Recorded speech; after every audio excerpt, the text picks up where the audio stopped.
আমরা বাবার হোটেলে বসে বসে খাবো, অহেতুক সময় নষ্ট করব, বা বন্ধুদের সাথে আড্ডা মারবো, নেশা করে সময় নষ্ট করব, এতে আমাদের ইজ্জত যাবে না। আমরা অন্যের অধীনে 10,000 টাকা বেতনে চাকরি করব, এতেও আমাদের ইজ্জত যাবে না। আমাদের ইজ্জত যাবে কোথায় জানেন? আমরা যখন সৎভাবে বা অধিক পরিশ্রম করে ছোট ব্যবসাকে বড় করব, তখন আমাদের যত সমস্যা। ভাই, এইরকম না করে একটু চিন্তাভাবনা চেঞ্জ করে কিছু জীবনে করার চেষ্টা করেন।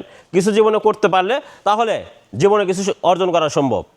আজকের বিশ্বে যারা কিছু করতে পেরেছে, যারা বড় বড় বিলিয়নার বা যারা বড় বড় প্রতিষ্ঠান বা শিল্প গ্রুপের মালিক হয়েছে, তারা কিন্তু ছোট থেকেই শুরু করেছে। কিন্তু আমরা ছোট থেকে শুরু করতে গেলেই যত সমস্যা, যত প্রবলেম, যত কিছু সমস্যা মনে হয়। তো এইরকম সমস্যা মনে না করে আমরা শুরু করতে পারি। শুরু করলে সফলতা আসবেই, আর শুরু করতে না পারলে আমরা জীবনে কিছুই করতে পারবো না। এই সমাজে অর্থ বেশি যার, সম্মান বেশি তার।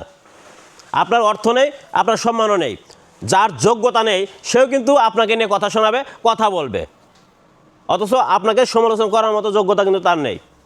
তো আপনারা যারা বসে আছেন বা বেকারভাবে ঘুরে বেড়াচ্ছেন বা পরিবারের বোঝা হয়ে আছেন, তারা বসে না থেকে শুরু করুন। সে ছোট থেকেই শুরু করুন। শুরু করে পরিশ্রম করে সেই ছোট ব্যবসাকে আপনি অনেক বড় করুন। যখন বড় করতে পারবেন তখনই আপনার জীবনে যেমন সফলতা ধরা দিবে, তখনই যে ব্যক্তিগুলো আপনাকে নিয়ে সমালোচনা করা হয়েছে সেই ব্যক্তিগুলোই আপনাকে নিয়ে গর্ব করবে। আর যখন শুরু করবেন তখন কিন্তু আপনাকে কেউ সাপোর্ট দিবে না, বরং আপনাকে নিয়ে হাসাহাসি করবে, ঠাট্টা করবে, ইয়ার্কি করবে। তো এইরকম সমালোচনা বাদ দিয়ে শুরু করুন। আপনি শুরু করুন, সফলতা আপনাকে ধরা দিবে।